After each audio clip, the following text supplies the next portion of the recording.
നമസ്കാരം,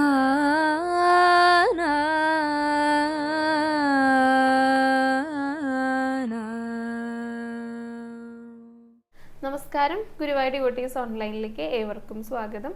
സർവം കൃഷ്ണമയം. കൃഷ്ണായ വാസുദേവായ ദേവകീ നന്ദനായ ച നന്ദഗോപകുമാരായ ഗോവിന്ദായ നമോ നമഃ. ഇന്ന് നമുക്ക് ശത്രു സംഹാരത്തെക്കുറിച്ച് പറയാട്ടോ. യഥാർത്ഥത്തിൽ ഈ ശത്രുവിനെ സംഹരിക്കുക എന്ന് തന്നെയാണോ ഈ ശത്രു സംഹാരം കൊണ്ട് ഉദ്ദേശിക്കുന്നത്? അതോ ഇനി അയൽപ്പക്കത്തുള്ളവരുടെ ആ ഒരു നാശം കാണലാണോ? പലരും ക്ഷേത്രത്തിലൊക്കെ പോകുന്ന സമയത്ത്, ഇപ്പോൾ ദേവീക്ഷേത്രങ്ങളിൽ, സുബ്രഹ്മണ്യ ക്ഷേത്രങ്ങളിൽ അങ്ങനെയൊക്കെയാണ് ശത്രു സംഹാര പുഷ്പാഞ്ജലി, അല്ലെങ്കിൽ അതേ ഉദ്ദേശത്തോട് കൂടിയിട്ടുള്ള പുഷ്പാഞ്ജലികൾക്കുണ്ടായിരിക്കും. പലരും ശബ്ദം താഴ്ത്തിയിട്ടൊക്കെയാണ് പറയുക.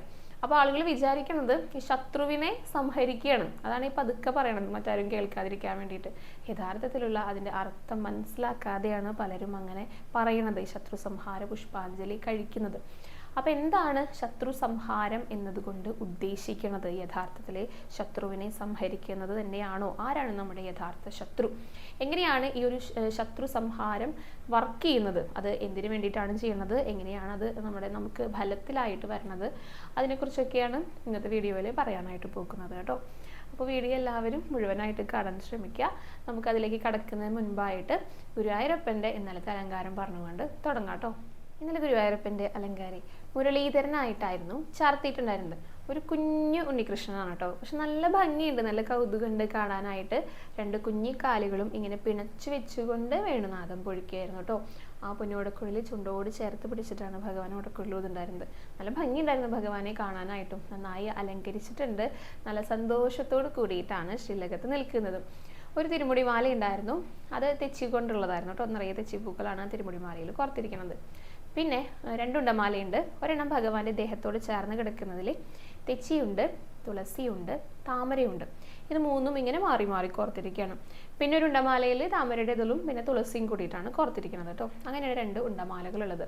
അതിന് നടുക്കാണ് ഓടക്കുഴൽ ഊതിക്കൊണ്ട് നമ്മുടെ കുഞ്ഞുണ്ണികൃഷ്ണൻ നിൽക്കുന്നുണ്ടായിരുന്നത്. പീലി തിരുമുടിയൊക്കെ ഉണ്ട്, നല്ല ഭംഗിയില കറുത്ത ചുരുണ്ട മുടിയിഴകളൊക്കെ ഇങ്ങനെ കാണാം കേട്ടോ. നല്ല രസത്തിൽ ചാർത്തിയിട്ടുണ്ട്. വളരെ ശ്രദ്ധിച്ച് നോക്കിയാലേ അത് മനസ്സിലാകുള്ളൂ മുടിയൊക്കെയാണെന്നുള്ളത്. പിന്നെ നെറ്റിയിൽ ഗോപീതിലകുണ്ട്.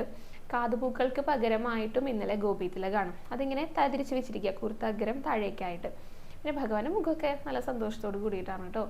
മാലകളൊക്കെ അണിഞ്ഞിട്ടുണ്ട്.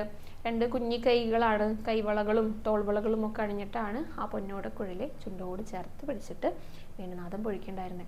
ആ ദേഹമൊക്കെ ചാർത്തിയത് കാണാനായിട്ട് നല്ല രസമുണ്ട് കേട്ടോ. ഒരു കുഞ്ഞുണ്ണികൃഷ്ണ എന്ന് പറഞ്ഞല്ലോ, അപ്പോൾ നന്നേ ചെറുതാണ്, പക്ഷെ നല്ല ഭംഗിയുണ്ട്. ആ നിൽപ്പൊക്കെ കാണാനായിട്ട് നല്ല രസമുണ്ട്. അരയിലെ കിങ്ങിണിയൊക്കെ ഒരു കുഞ്ഞു ദേഹമാണല്ലോ, അപ്പോൾ കുറച്ച് വയറിൻ്റെ മുകളിൽ കിടക്കുന്ന പോലെയൊക്കെയാണ്. അപ്പോൾ അങ്ങനെയൊക്കെയാണ് തോന്നിയത്. അതൊക്കെ നല്ല ഭംഗിയിൽ കാണാനായിട്ട് പട്ടുകോണൊക്കെ കൊടുത്തിട്ട് ആ കുഞ്ഞിക്കാലുകൾ രണ്ടും ഇങ്ങനെ പിണച്ച് വെച്ചുകൊണ്ടാണ് കാൽത്തളകളൊക്കെ അണിഞ്ഞിട്ടുണ്ട് കേട്ടോ. മനോഹരമായിട്ട് സുന്ദരമായിട്ട് ഈ വേണുനാഥം പൊഴിക്കുകയാണ് ഭഗവാൻ.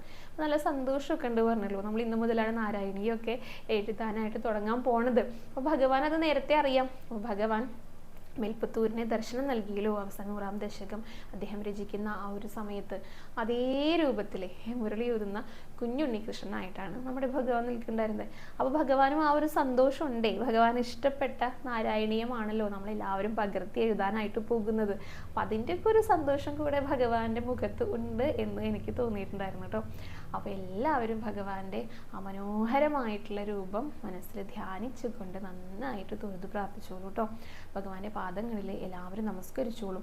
നമുക്ക് ഭഗവാനെ മനസ്സിൽ സ്മരിച്ചുകൊണ്ട് ഭക്തിയോട് കൂടി തന്നെ സന്തോഷത്തോടു കൂടി തന്നെ നാരായണീയം എഴുതി തുടങ്ങാനായിട്ടും, അത് ഞങ്ങളൊക്കെ തുടങ്ങാത്ത കുറച്ച് പേരും കൂടെ ഉണ്ട് കേട്ടോ. അപ്പോൾ അത് തുടങ്ങാനായിട്ടും അതുപോലെ തന്നെ ഭംഗിയായി അത് പൂർത്തീകരിക്കാനായിട്ടും എന്നിട്ട് ഭഗവാനിന് കൊണ്ടുവന്ന് സമർപ്പിക്കാനായിട്ടും സാധിക്കട്ടെ എന്ന് തന്നെ പ്രാർത്ഥിച്ചോളൂ. ഗുരുവായൂരപ്പ ശരണം എന്ന് കമൻറ്റ് ബോക്സിൽ രേഖപ്പെടുത്തിക്കോളൂ. അങ്ങനെ മുരളീധരനായി നിൽക്കുന്ന നമ്മുടെ പൊന്നുണ്ണികൃഷ്ണനെ തൊഴുത് നമസ്കരിച്ചിട്ട് നേരെ ഗണപതിയെ തൊഴാനായിട്ടാണ് എത്തിയിരിക്കുന്നത്. ഗണപതി നല്ല സുന്ദരനായിട്ടാണ് ഇരിക്കുന്നത്. ഒരു മഞ്ഞ നിറത്തിലാണ് ഉടയാട ഉണ്ടായിരുന്നത്. സ്വർണത്തിൻ്റെ കസവുകൾ ഇങ്ങനെ ഈ ലേസൊക്കെ ഇങ്ങനെ പതിപ്പിച്ചിട്ടുള്ള ഒരു ഉടയാടയായിരുന്നു. പിന്നെ കഴുത്തിലൊരു മുല്ലമുട്ട് മാലയുണ്ട്. കുറച്ച് നീളത്തിലൊരു മാലയാണ്, അത് നന്നായി ഇങ്ങനെ പരത്തിയിട്ടിരിക്കുന്നത്. പിന്നെ തുമ്പയിൽ ഒരു ലഡ്ഡു പോലെ പിടിച്ചിട്ടുണ്ട്. നെറ്റിയിൽ ഒരു പൊട്ടും അതിന് മേലെ ഒരു ഗോപിയും വെച്ചിട്ടുണ്ട്. കാതുകളിൽ സ്വർണ്ണപ്പൂക്കൾ വെച്ചിട്ടുണ്ട്. പിന്നെ കിരീടത്തിൻ്റെ മുകളിലാണ് അലങ്കാരങ്ങൾ മൊത്തം. അത് ഓരോ മാലകളാണ് കേട്ടോ. ഇങ്ങനെ പുറകിലേക്ക് ഇങ്ങനെ ഇറങ്ങി പോകുന്ന രീതിയിൽ തട്ടുകളായിട്ടാണ് കിരീടം ചൂടിയിരിക്കുന്നത്. നല്ല സുന്ദരനായിട്ടിരിക്കുന്ന ഗണപതിയായിരുന്നു. മുഖചാർത്തൊക്കെ കാണാനായിട്ട് നല്ല ഭംഗിയുണ്ടായിരുന്നു കേട്ടോ. അപ്പോൾ എല്ലാവരും ഗണപതിയുടെ ആ രൂപമൊക്കെ നന്നായി മനസ്സിൽ ധ്യാനിച്ചുകൊണ്ട് നന്നായി തൊഴുത് പ്രാർത്ഥിച്ചോളൂ. ഗണപതിക്ക് മുന്നിൽ എല്ലാവരും ഒന്ന് ഏത്തമിട്ടോളൂ. ഇനി നമുക്ക് ഭഗവതി അമ്മേനെ കാണാനായിട്ട് പോകാം കേട്ടോ. ഭഗവതി നല്ല സുന്ദരിയായിട്ടിരിക്കുന്നുണ്ടായിരുന്നത്. നല്ല ഭംഗിയുള്ള മുഖച്ചാർത്താണ് ഭഗവതി അമ്മയ്ക്ക് ഉണ്ടായിരുന്നത്. വളരെ ലളിതമായിട്ടുള്ള അലങ്കാരമാണ് കേട്ടോ. ഒരു ചുവന്ന പട്ടുടയാടെയാണ്, നിറയെ സ്വർണ്ണത്തിൻ്റെ ഇങ്ങനെ കുത്തുകുത്തുകളോടൊക്കെ കൂടിയിട്ടുള്ള സ്വർണ്ണ കളറിൽ ബോർഡറൊക്കെ ഉണ്ട് കേട്ടോ. അങ്ങനെയായിരുന്നു ഉടയാട ഉണ്ടായിരുന്നത്. പിന്നെ കാതുകളിൽ സ്വർണ്ണ പൂക്കളാണ്, പക്ഷെ അത് പൊട്ടുപോലെ തോന്നുക. സൂക്ഷിച്ച് നോക്കിയാലാണ് അതിൻ്റെ ഇതളൊക്കെ കാണുള്ളൂ. ആ 2 കാതുകളിലും വെച്ചിട്ട് പിന്നെ അതിൻ്റെ ചുവട്ടിൽ നിന്ന് സ്വർണ്ണ പൊട്ടുകൾ ഇങ്ങനെ ഒട്ടിച്ച് വെച്ചിരിക്കുക. അപ്പോൾ അതൊരു മാല പോലെ തോന്നുന്നുണ്ടായിരുന്നു. പിന്നെ ഭഗവതിയുടെ ചുണ്ടൊക്കെ നല്ല കരിഞ്ചുവപ്പ് നിറത്തിലാണ് കേട്ടോ. നെറ്റിയിൽ ഒരു ചെറിയ ഗോപി പൊട്ട് പോലെയുണ്ട്. അതുമേലും വേറെ എന്തൊക്കെയോ ഡിസൈനുകളൊക്കെ ഉണ്ടായിരുന്നു. അതിന് മുകളിലായിട്ട് വേറൊരു സ്വർണ്ണ ഗോപി ഉണ്ട്. അതാണ് നെറ്റിത്തടത്തിൽ. പിന്നെ കിരീടമായിട്ട് പ്രത്യേകിച്ച് അലങ്കാരങ്ങളൊന്നുമില്ല. ചെറുതായിട്ട് ചന്ദനം കൊണ്ട് ഒരു ഇതള് പോലെ മുകളിലായിട്ട് ചാർത്തിയിട്ടുണ്ട്. അതാണ് കിരീടം. അങ്ങനെയാണ് ഭഗവതി അമ്മ ഇരിക്കുന്നുണ്ടായിരുന്നത്. നല്ല ഭംഗിയായിട്ടുള്ള മനോഹരമായിട്ടുള്ള ഒരു പുഞ്ചിരി ഭഗവതി അമ്മയുടെ ആ ചുണ്ടിലുണ്ടായിരുന്നു കേട്ടോ. അപ്പോൾ അങ്ങനെ സുന്ദരിയായിട്ടിരിക്കുന്ന ഭഗവതി അമ്മയാണ്. എല്ലാവരും ഭഗവതിയുടെ ആ രൂപമൊക്കെ നന്നായി മനസ്സിൽ കണ്ടിട്ട് തൊഴുത് പ്രാർത്ഥിച്ചോളൂ. ഭഗവതിക്ക് മുന്നിൽ എല്ലാവരും ഒന്ന് നമസ്കരിച്ചോളൂ കേട്ടോ. ഇനി നമുക്ക് അയ്യപ്പനെ കാണാനായിട്ട് പോകാം കേട്ടോ.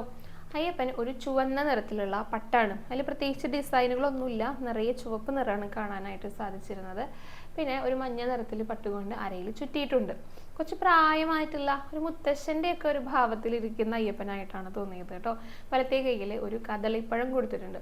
പിന്നെ കഴുത്തിൽ മാലയായിട്ട് ചാർത്തിയിരിക്കാം. ചെറുതായിട്ട് ഇങ്ങനെ ചന്ദനം കൊണ്ട് ചാർത്തിയിട്ട് ആ 2 അരികിൽ ഒരു ബോർഡർ പോലെ വെളുത്ത നൂല് കൊണ്ട് വെച്ചിട്ടുണ്ട്.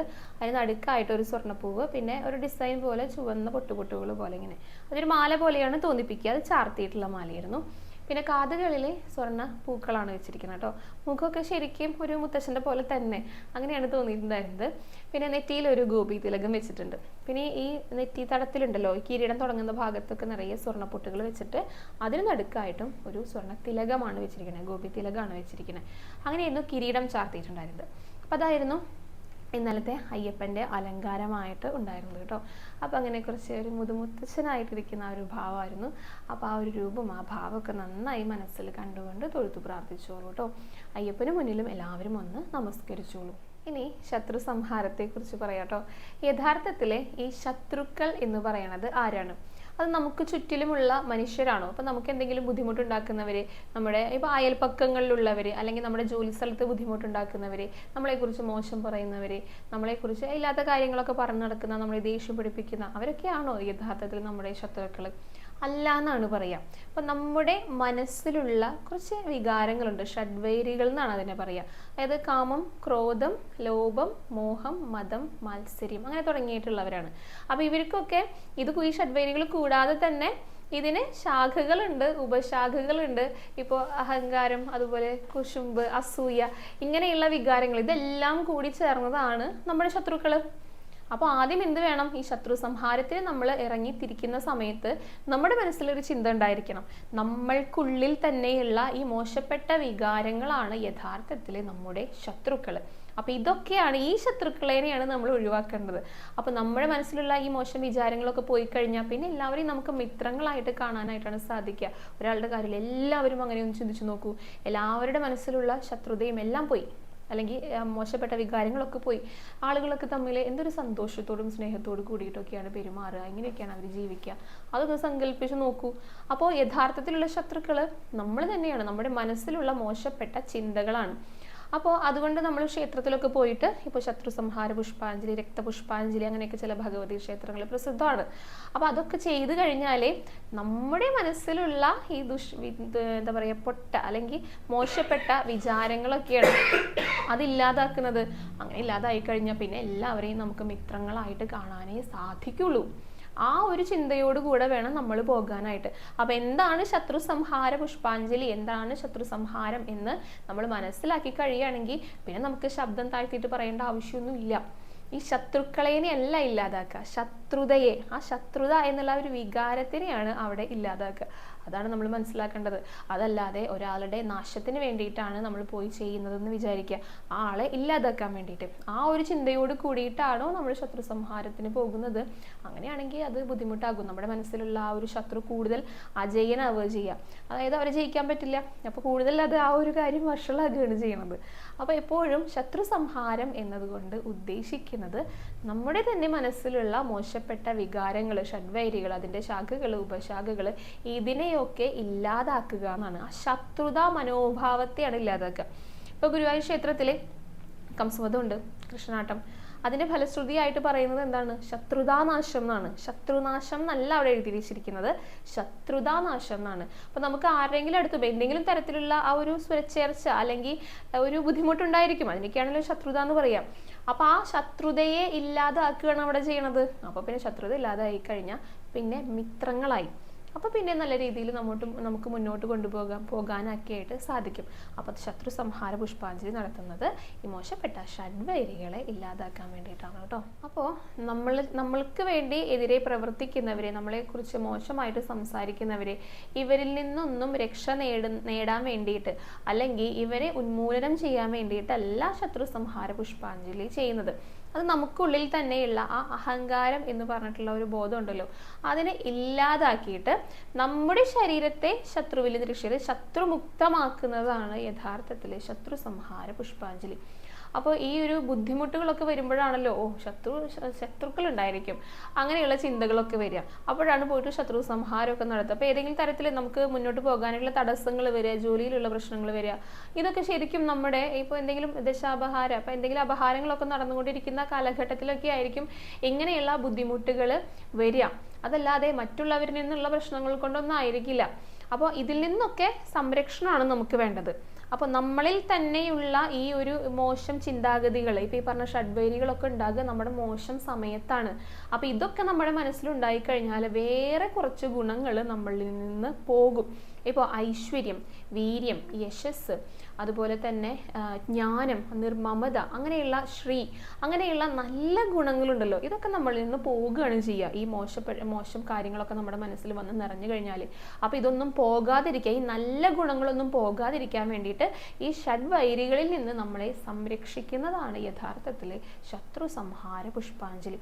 അത് മനസ്സിലാക്കിക്കൊണ്ട് വേണം നമ്മൾ ചെയ്യാനായിട്ട്.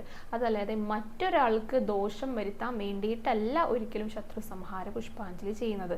നമ്മളിപ്പോഴും ഒരാളെയും മറ്റുള്ളവർക്ക് ഇപ്പോൾ ദോഷം വരുത്താൻ വേണ്ടിയിട്ടാണ് നമ്മൾ പ്രാർത്ഥിക്കാൻ പോകുന്നത് എന്ന് പറഞ്ഞിട്ട് ഒരിക്കലും ക്ഷേത്രത്തിൽ പോയിട്ട് യാതൊരുവിധ കാര്യമില്ല. കാരണം നമ്മൾ പ്രാർത്ഥിക്കുന്നത് എന്താ? ആ ആള് നന്നാവരുത്, ആ ആൾക്ക് മോശം കാര്യങ്ങൾ വരും, അല്ലെങ്കിൽ ആ ആള് ഇല്ലാതായി പോകണം, അങ്ങനെയൊന്നും ഒരിക്കലും ചിന്തിക്കാൻ പാടില്ല. അങ്ങനെ ചിന്തിച്ചു കഴിഞ്ഞാൽ നമുക്കാണ് ദോഷം വരിക. നമ്മളെപ്പോഴും ചിന്തിക്കേണ്ടത് എങ്ങനെയാണ്? പോസിറ്റീവായിട്ട് ചിന്തിക്കുക. ഭഗവാൻ എന്ന് പറയുന്നത് എല്ലാവരുടെയും പ്രാർത്ഥന കേൾക്കാൻ വേണ്ടിയിട്ടാണ് ഇരിക്കുന്നത്.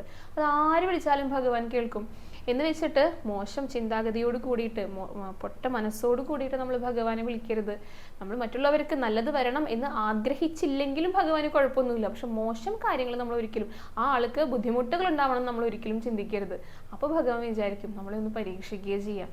അങ്ങനെയൊന്നും ചിന്തിക്കരുത്. അപ്പോൾ ഒരിക്കലും മറ്റുള്ളവർക്ക് ദോഷമുണ്ടാകാൻ വേണ്ടിയിട്ടല്ല, നമ്മളെ കൂടുതൽ നന്നാക്കാൻ വേണ്ടിയിട്ടാണ്, നമ്മുടെ മനസ്സിലുള്ള മോശം കാര്യങ്ങളൊക്കെ പോകാൻ വേണ്ടിയിട്ടാണ് ശത്രു സംഹാര പുഷ്പാഞ്ജലി ചെയ്യുന്നത് കേട്ടോ. സാധാരണ ശത്രു സംഹാര പുഷ്പാഞ്ജലിയൊക്കെ ചെയ്യുന്നത് മുരുകന്റെ ക്ഷേത്രങ്ങളിൽ, സുബ്രഹ്മണ്യ ക്ഷേത്രങ്ങളിലെ, ഭഗവതി ക്ഷേത്രങ്ങൾ, ഭദ്രകാളി ക്ഷേത്രമൊക്കെ ഉണ്ടാവുമല്ലോ, അതുപോലെ അയ്യപ്പൻ്റെ അടുത്ത്, അങ്ങനെയൊക്കെയാണ് ശത്രു സംഹാര പുഷ്പാഞ്ജലികളൊക്കെ നടത്തുക. അതായത് ഭഗവതിമാരുടെ അടുത്തൊക്കെയാണ് നടത്തുക കൂടുതലായിട്ടും. അതെന്തുകൊണ്ടെന്ന് വെച്ചാൽ ഇവരൊക്കെയാണ് ശത്രുക്കളെ സംഹരിക്കാനായിട്ട് ഇറങ്ങി പുറപ്പെടുന്നവര്. സേനാധിപതിയാണല്ലോ ശ്രീ മുരുകൻ. അപ്പോൾ ശത്രുക്കളെ തുരത്താനായിട്ട്, യുദ്ധം ചെയ്യാനായിട്ട് പോകുന്നവരാ. ഭദ്രകാളിയൊക്കെയാണ് ദാരികവധമൊക്കെ നേരിട്ട് കണ്ട പോലെ പറയണതില്ല, നമ്മൾ പലതവണ പറഞ്ഞിട്ടുണ്ട്. അപ്പോൾ യുദ്ധം ചെയ്യുന്നവരാണ് ശത്രുക്കളെയൊക്കെ നിഗ്രഹിക്കാനായിട്ട്. അതുകൊണ്ടാണ് അവരുടെ ക്ഷേത്രങ്ങളിലെ ശത്രു സംഹാര പുഷ്പാഞ്ജലി ഉള്ളത് കേട്ടോ. അപ്പൊ പിന്നെയും പറയണു, ശത്രുക്കളെ അല്ല ശരിക്കും പോകുന്നത്. ശത്രുക്കൾ എന്ന് പറയുന്നത് നമ്മുടെ മനസ്സിലുള്ള ഈ ഷഡ്വൈരികളാണ്.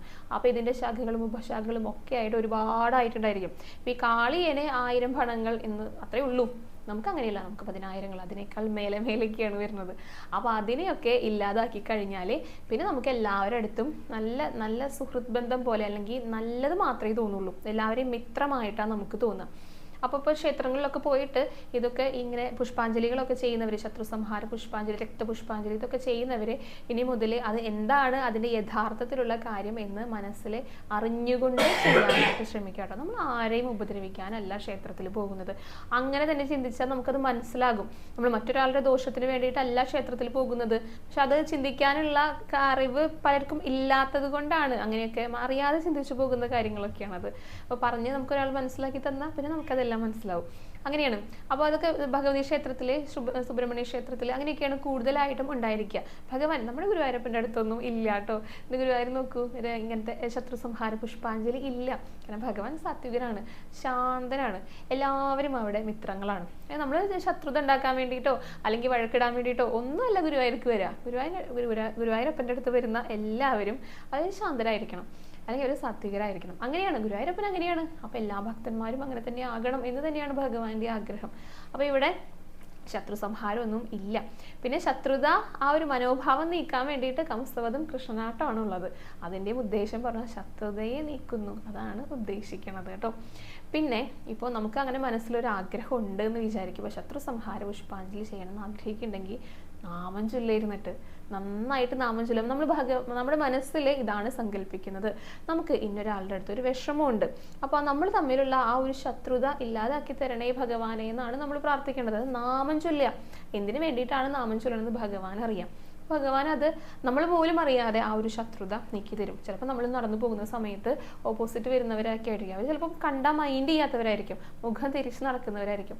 കുറച്ച് ദിവസം കഴിഞ്ഞിട്ട് അടുത്ത തവണ കാണുമ്പോൾ ചിലപ്പോൾ അവർ നമ്മളെ നോക്കി ചിരിക്കുന്നതായിട്ട് കാണും.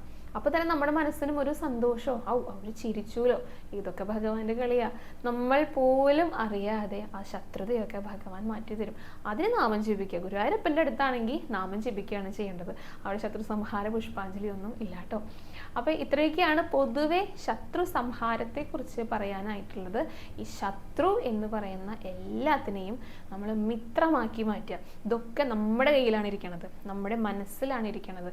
അപ്പോൾ ഈ നല്ല ഗുണങ്ങളെ നമുക്ക് ലഭിക്കാൻ വേണ്ടിയിട്ട് ഈ മോശപ്പെട്ട ഗുണങ്ങളെയൊക്കെ നമ്മൾ തള്ളിക്കളയുക. അതിനാണ് നമ്മൾ ശത്രു സംഹാര പുഷ്പാഞ്ജലി ചെയ്യുന്നത്. അതിന് വേണ്ടിയിട്ടാണ് നമ്മൾ ഗുരുവായൂരപ്പൻ്റെ അടുത്ത് പ്രാർത്ഥിക്കേണ്ടത്. അപ്പോൾ ഇത്രയൊക്കെ കാര്യങ്ങളാണ് കേട്ടോ ശത്രു സംഹാരത്തെ കുറിച്ച് പറയാനായിട്ടുള്ളത്. പിന്നെ ഇന്നലെ ലൈവില് ഒരു ചോദ്യം വന്നിട്ടുണ്ടായിരുന്നു, അതേക്കുറിച്ച് കൂടെ ഒന്ന് പറയാമെന്ന് വിചാരിക്കുകയാണ്. ഭഗവാന്റെ പള്ളിവേട്ട, അതിന്റെ യഥാർത്ഥത്തിലുള്ള സങ്കല്പം എന്താണ്? ഈ പള്ളിവേട്ടയൊക്കെ കഴിഞ്ഞിട്ട് പന്നീനെയൊക്കെ പിടിക്കുമെന്ന് പറഞ്ഞു, തണ്ടിലേക്കിട്ട് തന്നെ വരിക, അതിനെ ഭക്ഷിക്കുമോ എന്നൊക്കെ ചോദിച്ചിട്ടുണ്ട് കേട്ടോ. അപ്പോൾ അതേക്കുറിച്ചാണ് പറയുന്നത്. ഇപ്പോൾ പള്ളിവേട്ട എന്ന് പറയുന്നത് ഭഗവാൻ ഗുരുവായൂരപ്പനായതുകൊണ്ടാണ് പള്ളിവേട്ട എന്ന് പറയുന്നത്. അല്ലെങ്കിൽ ഇപ്പോൾ സാധാരണ രാജാക്കന്മാരൊക്കെ വേട്ടയ്ക്ക് പോകുകയാണെന്നൊന്ന് നമ്മൾ വിചാരിക്കുക. അപ്പോൾ ഈ വേട്ടയ്ക്ക് പോകുന്നത് യഥാർത്ഥത്തിൽ അവർ ചെയ്യേണ്ടുന്ന കാര്യങ്ങൾ, നിർബന്ധമായിട്ടും ചെയ്യേണ്ട കാര്യങ്ങളിൽ ഒന്നാണ് ഈ വേട്ട എന്ന് പറയുന്നത്. അത് അവിടെ വിനോദത്തിൻ്റെ ഒരു ഭാഗം കൂടിയിട്ടാണ്. യഥാർത്ഥത്തിലുള്ള കാര്യം എന്താണെന്ന് വെച്ചാൽ ഈ രാജാക്കന്മാർക്ക് അവരുടെ പ്രജകളെ സംരക്ഷിക്കണം. അത് നാട്ടിലുള്ള മനുഷ്യരെ മാത്രമല്ല, കാട്ടിലുള്ള മൃഗങ്ങളെയും, നിസ്സഹായരായിട്ടുള്ള ധാരാളം മൃഗങ്ങളുണ്ട്, അവരുടെയും കൂടെ സംരക്ഷണം ഉറപ്പുവരുത്തേണ്ടത് രാജാക്കന്മാരാണ്. അപ്പോൾ ഇവർ വേട്ടയ്ക്കൊക്കെ ആയിട്ട് പോകുമ്പോൾ ഈ പെരുമ്പറയൊക്കെ കൂട്ടി വാദ്യമൊക്കെ മുഴക്കിയിട്ട് ആകെ ബഹളത്തോട് കൂടിയിട്ടാണ് പോവുക. അത് ഈ പുറം കാടുണ്ടല്ലോ, അവിടെയാണ് ഇവർ സഞ്ചരിക്കുള്ളൂ, ഉൾക്കാട്ടിലേക്ക് കടക്കില്ല. അപ്പം എന്താണ് അവിടുത്തെ കാര്യങ്ങൾ എന്ന് വെച്ച് കഴിഞ്ഞാൽ ഈ ഉൾക്കാട്ടിലാണ് വലിയ ക്രൂരമായിട്ടുള്ള മൃഗങ്ങളൊക്കെ ഉണ്ടാവുക. അപ്പോൾ പുലി, സിംഹം, കടുവ, അങ്ങനെ ആക്രമകാരികളായിട്ടുള്ള മൃഗങ്ങളൊക്കെ ഉണ്ടാകുക. പുറംകാട്ടിലാണ് കുഞ്ഞു കുഞ്ഞു മൃഗങ്ങൾ, ഇപ്പോൾ മാന്, മുയൽ പോലുള്ളവരൊക്കെ ഉണ്ടാകുക. അപ്പോൾ ഈ വലിയ മൃഗങ്ങൾ പുറത്തേക്ക് വന്നു കഴിഞ്ഞാൽ ഇവരേനൊക്കെ കടിച്ച് കൊന്നിടും, അവർ ഭക്ഷിക്കുകയൊക്കെ ചെയ്യും. അപ്പോൾ അതൊക്കെ അവർക്ക് ബുദ്ധിമുട്ടുള്ള ഒരു കാര്യമാണല്ലോ. അതുകൊണ്ട് ഈ ബഹളമൊക്കെ ഉണ്ടാകുമ്പോൾ, ശബ്ദമൊക്കെ കേൾക്കുമ്പോൾ ആ വലിയ മൃഗങ്ങളൊന്നും പുറത്തേക്ക് വരില്ല. അപ്പോൾ ഈ കുഞ്ഞു മൃഗങ്ങളെയൊക്കെ സംരക്ഷിക്കുക, ആ ഒരു സങ്കല്പത്തോട് കൂടിയിട്ടാണ് ഈ വേട്ട, പള്ളിവേട്ട എന്നതുകൊണ്ട് ഉദ്ദേശിക്കുന്നത് കേട്ടോ. പിന്നെ ഈ വരാഹമൊക്കെ ഒരു സസ്യബുക്കാണ്, അതുകൊണ്ട് അവരതിനെ അമ്പ് ചെയ്ത് ഇടുന്നു, പിന്നെ ഭക്ഷിക്കുകയൊന്നും ചെയ്യില്ല. പക്ഷെ അവർ ഉപദ്രവിക്കുന്നവരായതുകൊണ്ടാണ് അവരൊന്ന് പേടിപ്പിച്ച് ഓടിക്കുക, അതാണ് ഉദ്ദേശിക്കുന്നത്. അത്രയും ഉപദ്രവിക്കാൻ വരുമ്പോൾ മാത്രമേ കൊല്ലുള്ളൂ. അപ്പോൾ അതാണ് ഈ പന്നീനെ അല്ലെങ്കിൽ പന്നീനെ തണ്ടിലേറ്റിയിട്ട് വരിക എന്ന് പറയുന്നത് കേട്ടോ. അപ്പോൾ ഈ പള്ളിവേട്ടയിലെ ദ്രോഹിക്കുന്നവരെ മാത്രമേ കൊല്ലുള്ളൂ. കാരണം പന്നികൾ ആക്രമിക്കും, അവർ ദ്രോഹിക്കും, അതുകൊണ്ടാണ് അങ്ങനെ കൊല്ലുന്നത്. അല്ലാതെ ഭക്ഷിക്കാൻ വേണ്ടിയിട്ടൊന്നുമില്ല കേട്ടോ. ഭഗവാൻ അത് ഭക്ഷിക്കുകയൊന്നും ചെയ്യില്ല. പലർക്കും അങ്ങനെയുള്ള സംശയമാണ്, വേട്ടയാടിക്കഴിഞ്ഞാൽ ആ ഭക്ഷണം ഭഗവാൻ കഴിക്കുമോ എന്നൊക്കെ ഉള്ളത്. അങ്ങനെയൊന്നുമില്ല. ഭഗവാൻ അകത്തേക്ക് പോയി കഴിഞ്ഞാൽ പിന്നെ അത്താഴപൂജയൊക്കെ ഉണ്ട്. അപ്പോൾ ഭഗവാൻ കാട്ടിലെ ഭക്ഷണമാണ് കഴിക്കാന്നേ ഉള്ളൂ, പക്ഷേ ഇങ്ങനെ മാംസാഹാരമൊന്നുമല്ല കഴിക്കുന്നത് കേട്ടോ. അപ്പോൾ അത് പലർക്കും ഉള്ളൊരു സംശയമാണ്. പലതവണയും ഞാൻ കാണുന്ന ലൈവിലും കൂടെ ചോദിച്ചത് കൊണ്ടാണ് അത് ഉത്തരമായിട്ട് പറഞ്ഞത്. അപ്പോൾ ഇത്രയൊക്കെ കാര്യങ്ങളാണ് ഇന്നത്തെ വീഡിയോയിൽ ഉൾക്കൊള്ളിച്ചിരിക്കുന്നത് കേട്ടോ. ഉപകാരപ്രദമായിട്ടുള്ള വീഡിയോ തന്നെയാകും എന്ന് തന്നെയാണ് കരുതുന്നത്. അപ്പോൾ നാരായണിയൊക്കെ മനോഹരമായി തന്നെ നമ്മൾ എഴുതി തുടങ്ങിയിട്ടുണ്ട്. എല്ലാ ദിവസവും എല്ലാവർക്കും എഴുതാനായിട്ട് സാധിക്കട്ടെ. ഇപ്പം എല്ലാവർക്കും ഉദ്ദേശിച്ചത് സ്ത്രീകളുടെ കാര്യങ്ങൾ ഞാൻ മാറ്റി നിർത്തിയിട്ടുണ്ട് കേട്ടോ, അവരെല്ലാം ഉദ്ദേശിച്ചത്. അപ്പോൾ അത് പറ്റുന്ന സമയത്തൊക്കെ എഴുതിയിട്ട് ഒപ്പത്തിനൊപ്പം വരാനായിട്ട് ശ്രമിക്കുക, അത്രേ പറയാനായിട്ടുള്ളൂ. പിന്നെ നല്ല ഭക്തിയോട് കൂടിയിട്ട് പൂർണ്ണമായിട്ടും ഭഗവാനിൽ സമർപ്പിച്ച് എഴുതി കഴിഞ്ഞാൽ അത് തുടങ്ങി കഴിഞ്ഞാൽ പിന്നെ എല്ലാം ഭഗവാൻ നോക്കിക്കോളും. ഭഗവാൻ നല്ല ഇഷ്ടം നാരായണിയൊക്കെ, അത് നമുക്കറിയാവുന്ന ഒരു കാര്യം തന്നെയാണ്. അപ്പോൾ നമ്മൾ എഴുതി കൊടുക്കുകയാണെങ്കിലും അതും ഭഗവാൻ ഇഷ്ടമാവും, കൈ പിടിച്ച് എഴുതിപ്പിക്കും ഭഗവാൻ. അങ്ങനെയാണ്. അപ്പോൾ നാരായണിയൊക്കെ എഴുതുക. അപ്പോൾ ഇത്രയൊക്കെ കാര്യങ്ങളാണ് ഇന്നത്തെ വീഡിയോയിൽ പറഞ്ഞിരിക്കുന്നത്, ഉൾപ്പെടുത്തിയിരിക്കുന്നത് കേട്ടോ. ഇനി നാളത്തെ വീഡിയോയിൽ നമുക്ക് കാണാം ഇന്ന് തൊഴാൻ പോയ വിശേഷങ്ങൾ, അലങ്കാരങ്ങൾ, ഇങ്ങനെയുള്ള ഓരോ അറിവുകൾ, ചോദ്യങ്ങളുണ്ടെങ്കിൽ അതിന് മറുപടികളൊക്കെ ആയിട്ട് നാളത്തെ വീഡിയോയിൽ കാണാം. ഹരേ കൃഷ്ണ, ഹരേ ഗുരുവായൂരപ്പ.